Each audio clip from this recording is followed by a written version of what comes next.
సంకల్పం వల్ల దేవుడిచ్చిన కొత్త జ్ఞానంతో ఈ డాబా పైన కొంచెం మంచి ఇంచులతో మట్టి వేసి ఈ రీతిగా పండిస్తున్నాను. చూడండి సార్ ఎలా ఉన్నాయో, గుత్తులు గుత్తులుగా కాస్తున్నాయి సార్. ఇదిగో బెండకాయలు ఉన్నాయి సార్, బెండకాయలు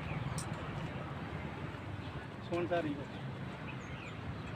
ఏ రీతిగా నేను చేస్తున్నాను సార్. ఇదిగో బెండ మొక్కలు చూడండి ఏ రీతిగా కాసిందో.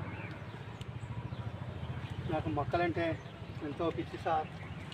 ఆ రీతిగానే ఇదిగో చూడండి ఎలా ఉన్నాయో. ఇది అయితే దొండపాది అంటే దొండకాయలు పింజలు తీసినాయండి. ఇదిగో రీతిలో ఇదేమైతే జామ మొక్క సార్, కింద వేద్దామని కుండీలో వేసాను దగ్గర సంచిలో. అదే రీతిలో ములవ మొక్కను కూడా చూడండి సార్.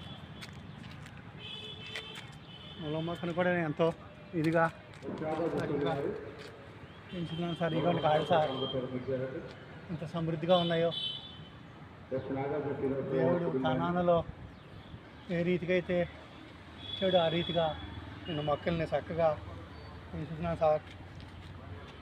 చూడండి మొక్కలు, బెండకాయలు అయితే చూడండి చక్కగా ఉన్నాయి. ఈ హైబ్రిడ్ మొక్కలు సార్ ఇవి. ఇక చూడండి కాయలు, ఇక సార్ కాయలు ఇగో.